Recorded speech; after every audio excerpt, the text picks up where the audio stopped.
Hello, folks. Welcome to College Football Week 2 update video live from my backyard.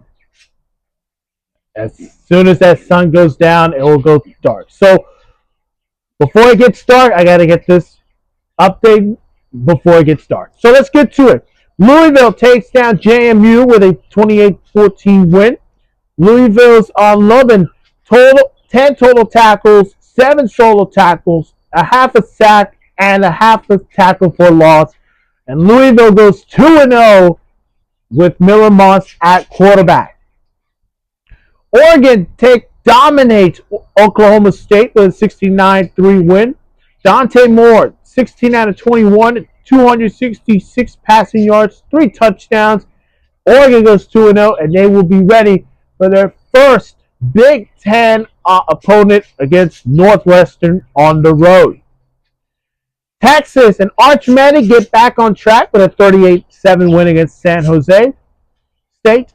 Arch Manning, 19 out of 30, 295 passing yards, 4 touchdowns, 1 interception. And of course, we're hearing right now, Arch Manning is dealing with a shoulder injury. Now, will that affect Week 3? Not sure, but that was according to Steve Sarkisian, telling that to the reporters. But other than that, Arch Manning in this game, yes, he did improve. But that was against a non-conference team.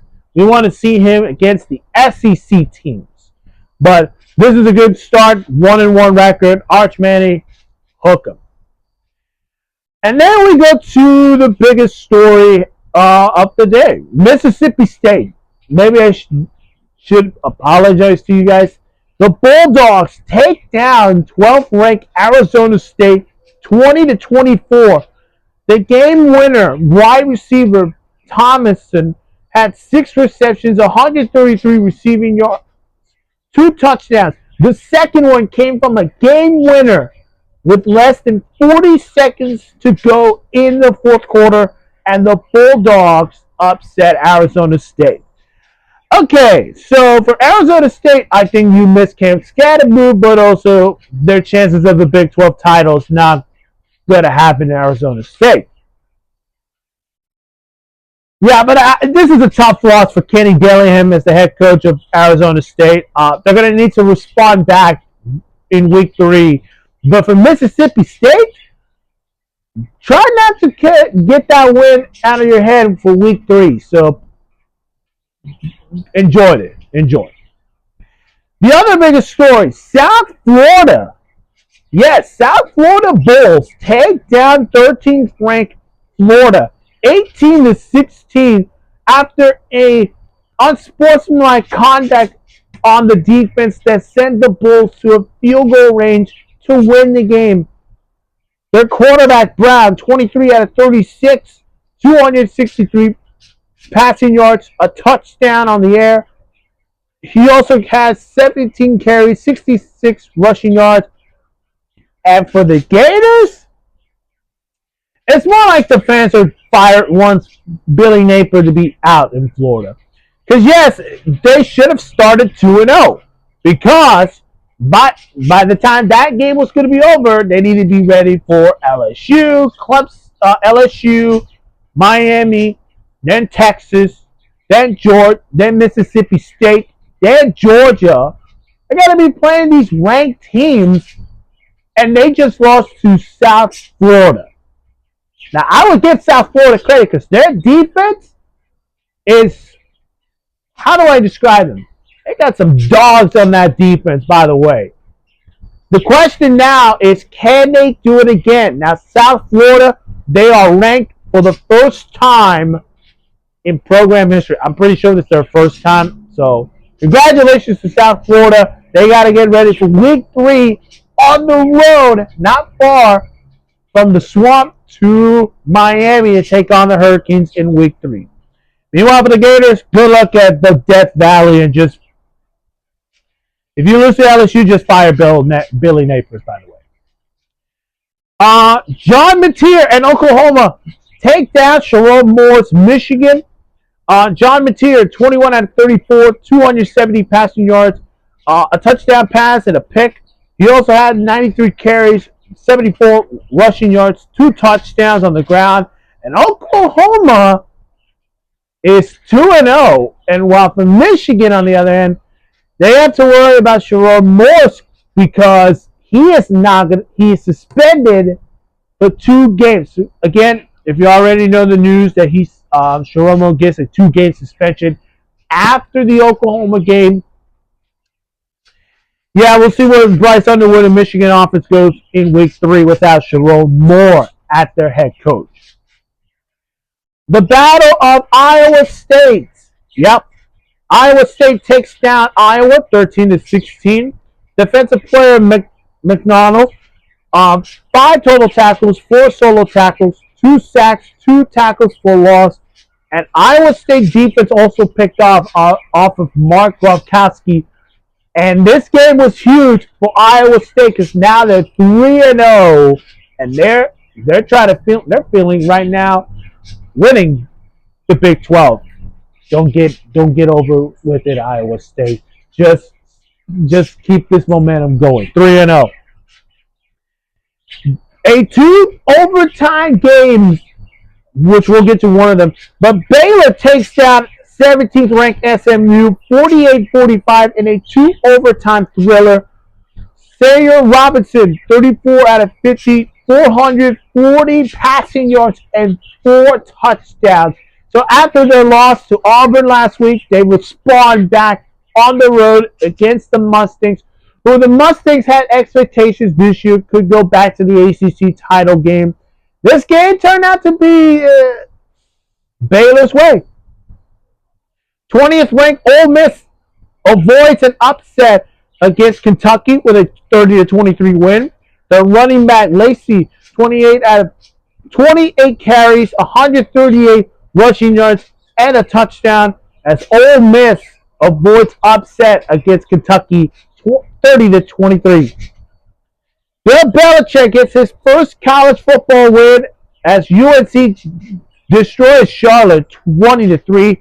Gio Lopez, 17 out of 25, 155 passing yards, a touchdown on the air. As North Carolina can now feel they're 1-1 with Bill Belichick as their head coach. Vanderbilt takes down Virginia Tech in a game that I thought Virginia Tech should win it because it is on a primetime game, nightcap game in Virginia Tech. But Diego Pavard performed great. 12 out of 18, 193 passing yards, 2 touchdowns and a pick. He also had 11 carries for 61 rushing yards for Diego Pavard as Vanderbilt takes down Virginia Tech. And then another 2 overtime thriller, another rivalry game. Boston College failed against Michigan State 40-42. Aiden Chillis, 19 out of 29, 231 passing yards, 4 passing touchdowns. He also had 12 carries, 39 rushing yards, and a touchdown on the ground. Boston College should feel confident with this result, even though the loss. But for Michigan State, something's just going on their second-year head coach Jonathan. Here are the other games. Boise gets back on track with a 51-14 win against East Washington. 4th ranked Georgia takes down Austin Perry 28-6. 8th ranked Clemson avoid upset 27-16 against Troy. 11th ranked Illinois takes down Duke 45-19. 21st ranked Alabama in a must-win game against ULM gets them out of the trash can with a 73-0 win. And the first ever non-conference game, which is very rare, by the way, NC State takes down Virginia 31-35 in a non-conference game. Very rare.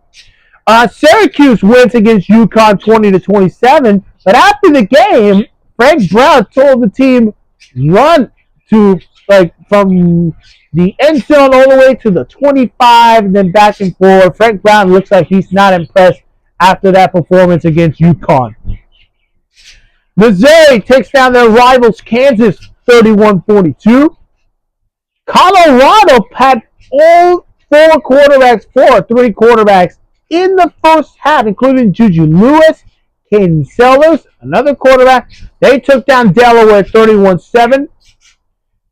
Army upsets Kansas State on the road after losing to a team from Texas, and they get a big one, 24-21 against Kansas State. Tulane gets a 33-31 win against South Alabama.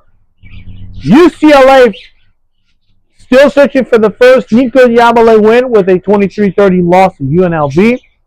And BYU destroyed Stanford 27-3 against, a team with no Jake Lipslack, which they're not worried about it because they're now 2-0. And then we're going to finish off with some good news, by the way.